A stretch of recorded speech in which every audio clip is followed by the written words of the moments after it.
Bonjour et bon matin à tous à ce café matinal qu'on prend ensemble aujourd'hui avec Chantal, avec mon épouse, et un café que vous pouvez prendre le matin avec nous à n'importe quel moment de la journée ou de la semaine, quel que soit le moment ou l'endroit où vous allez vivre ce moment de podcast avec nous. Quelle joie! Aujourd'hui, c'est une joie d'avoir Chantal avec moi. On est mariés ensemble depuis 33 ans et parmi tout ce qu'on a fait ensemble depuis 33 ans, on sert le Seigneur ensemble, on jeûne et on prie ensemble. Et Chantal a une parole ce matin pour nous qui va nous conduire en prière. Elle va apporter cette parole et moi je vais vous conduire en prière par la suite. Oui, merci Claude. J'ai une parole d'encouragement ce matin dans la prière. Mais juste avant, j'aimerais juste remercier les gens pour les courriels qu'ils m'ont envoyés, texto, Facebook, Messenger. Ça m'a vraiment béni de voir tout ce qui a été écrit. Ça a été un encouragement pour moi. Merci d'avoir pris le temps de m'écrire. C'est vraiment... ça a été vraiment apprécié de ma part. Alors, nous sommes dans notre journée de jeûne et de prière, comme tu expliquais. Les mercredis, on les met à part. Et comme tu partageais vendredi dernier dans ton podcast, les gens cherchent, les gens ont soif de quelque chose qu'ils ne peuvent même pas s'expliquer. Ils ne peuvent pas le nommer, mais ça se manifeste de plusieurs façons. Et puis, pas le goût de vivre, ça donne quoi de continuer. Il faut qu'il y ait plus que ça. Et à quoi ça sert de se donner autant? C'est des phrases qu'on entend. Oui, c'est des phrases qu'on entend. Je suis fatiguée, je suis à bout de force. Puis il y a une soif spirituelle. Il y a un manque que seulement Dieu peut combler. Et cette pensée d'éternité est en chacun de nous. Et je me rappelle lorsque j'étais adolescente, début de l'âge adulte, fin de l'adolescence, début de l'âge adulte, j'étais en questionnement. Pourquoi je suis là? Pourquoi je suis sur la terre? Quel est le but de ma vie? Et puis, j'avais du mal à comprendre. Quoi, c'est ça? C'est je me lève le matin, je m'en vais travailler, je fais des loisirs, j'essaie d'être une bonne personne, et puis un jour je vais me marier, je vais avoir des enfants, et ainsi de suite, jusqu'à rendre mon dernier souffle. Et puis, tout ça, c'est beau, c'est bien en soi, mais il y avait quelque chose, il y avait un vide en moi, un vide intérieur. C'est intéressant parce que souvent les gens pensent que ceux qui viennent au Seigneur, c'est des gens qui avaient des vies brisées comme moi. Là. Mais Chantal, toi, c'était une vie, tout allait bien, tu avais un bon travail, tu une bonne personne, tu une femme tranquille, mais il y avait ce vide-là qui était là quand même. Il y avait une soif qui était là. J'avais une soif, puis j'étais là sans savoir, mais j'étais à la recherche de cette pensée que Dieu met dans notre cœur. Cette pensée, j'avais une quête en moi, j'avais une quête d'éternité. Puis la parole de Dieu nous dit même que Dieu a mis dans le cœur de l'homme la pensée de l'éternité. On trouve ça dans Ecclésiaste 3:11.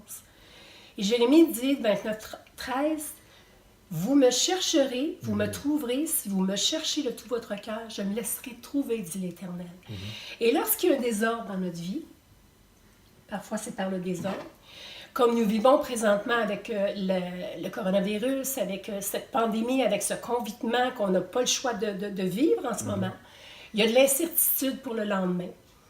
Nos plans, nos projets ne tiennent plus. On avait des plans, des beaux voyages d'organiser, il n'y a plus rien qui tient.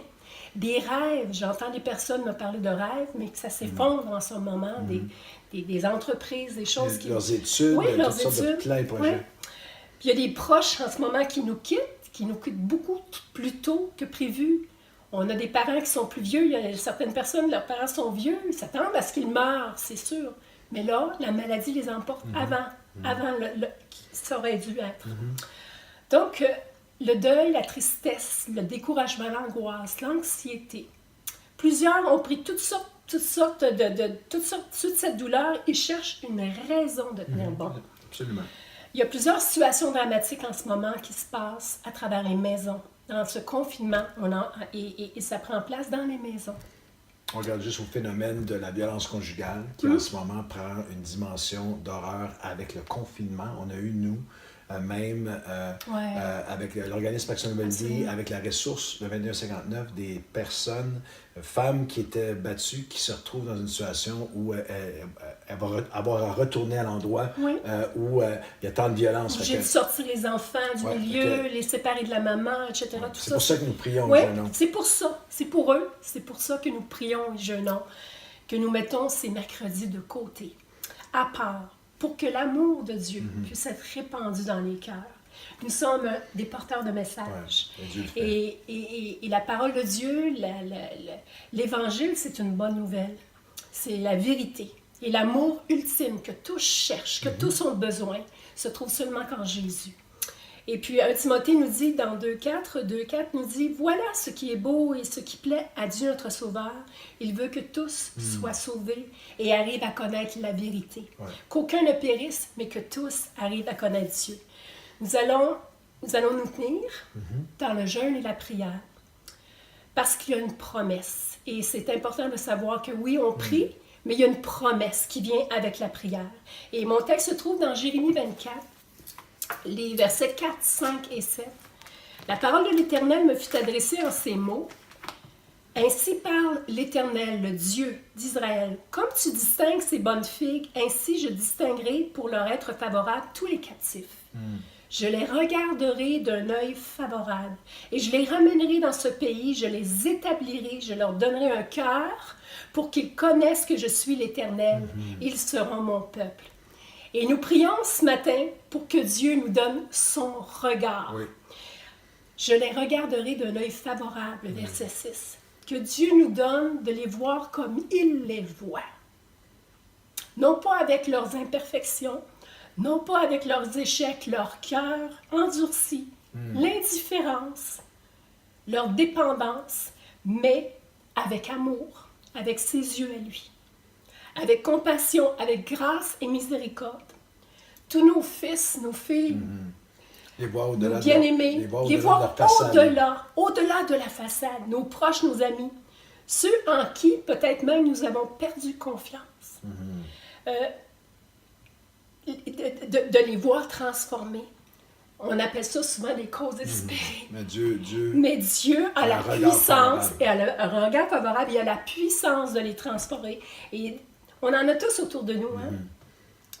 Et Pierre, je pensais à Pierre lorsqu'il était criblé comme le froment. Dieu voyait plus en lui que ce qu'il démontrait par ses comportements alors qu'il reniait Jésus.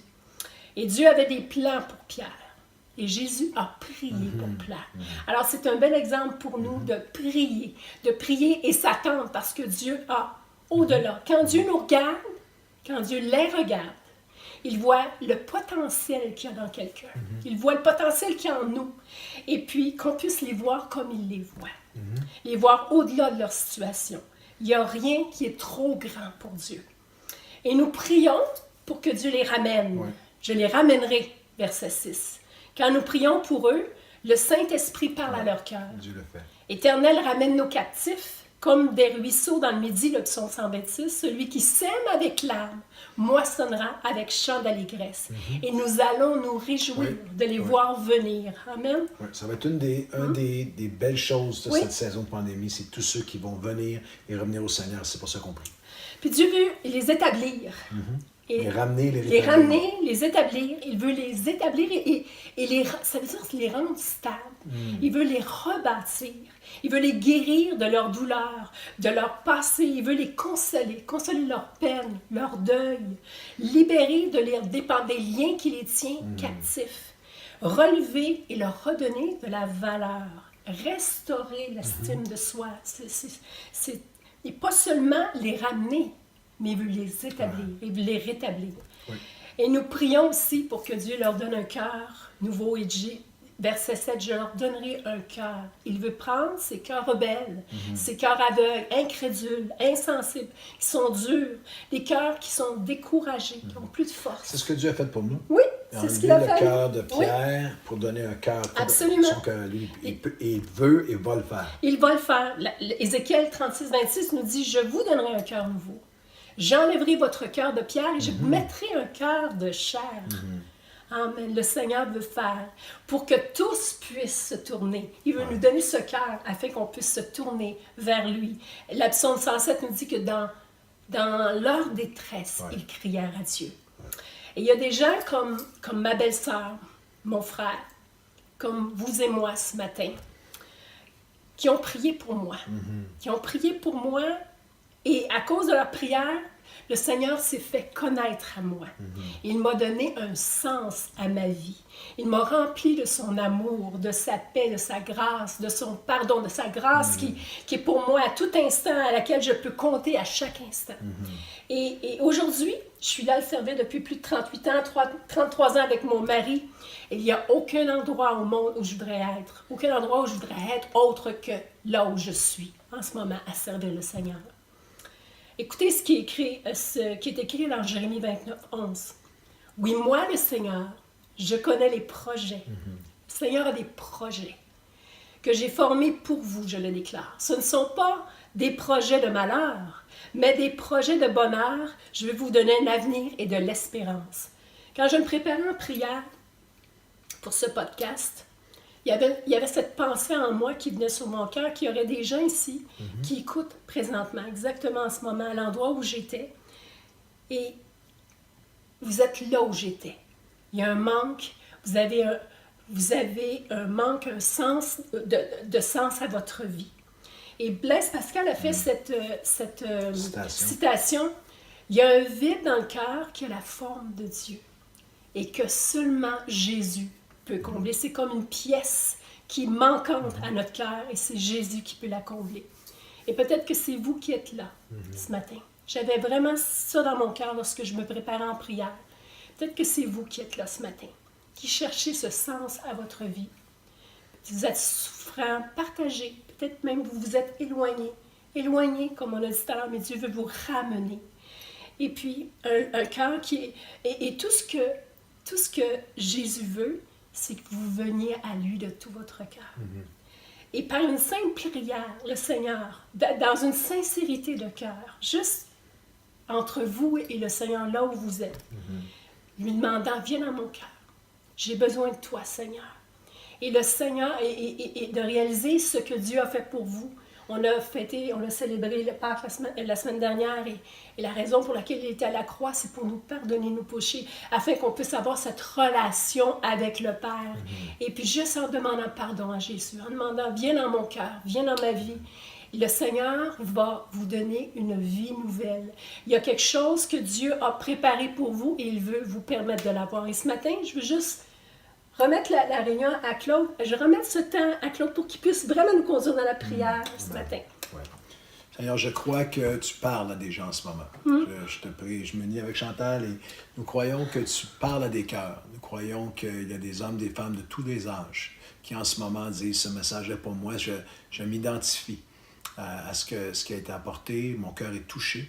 Alors je te prie qu'aujourd'hui soit le jour, que là où ils sont, ils puissent ouvrir leur cœur à toi. Tu veux les amener, tu veux les établir, oui, tu veux les libérer. Oui, tu veux venir, Seigneur, combler cette pièce manquante, cette portion de leur cœur que rien ne semble combler, humainement, matériellement.